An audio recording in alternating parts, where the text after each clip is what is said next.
Lapar san'atimizdagi bir tal xushpuroq gul. Uningda naqsha, usul, muzika va badan tili qatorliq omillar zich birlashgan bo'lib, dillarga shodlik baxsh etadi. Asqar Raqib laparchilikda yangi uslub yaratish uchun jafoliq izlanmoqda. Biz buning shohidi sifatida Uyg'ur oshiq mashhurlarining ko'z oldimizdagi yangi bir julosiga qarab boqayli. Sahnada Asqar Raqib bilan Amangul Sidiqning ijrosida Lapar, Layli bilan Majnun.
Yarının eti Leyli, gönlün özüdür eyni, gönlün özüdür eyni.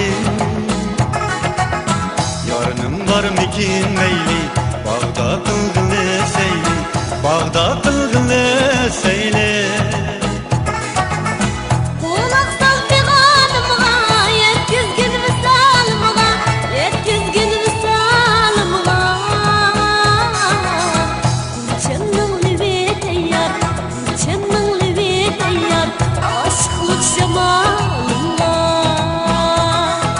Leyli bile Mecnun biz, güzellik unuttun biz. Leyli bile Mecnun biz, güzellik unuttun biz. Bak sevgi dünyasında, bak sevgi dünyasında, kararlığa nur uçkun biz.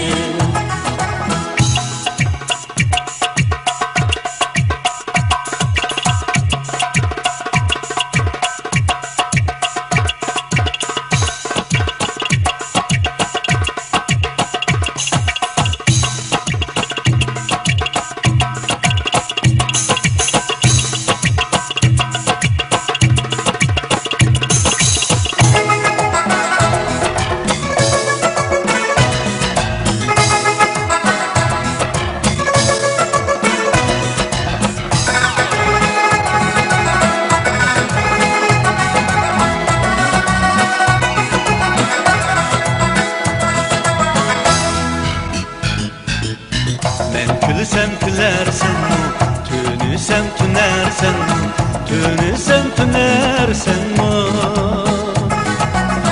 Düşümde kürersen, otlarda küyersen, otlarda küyersen mi?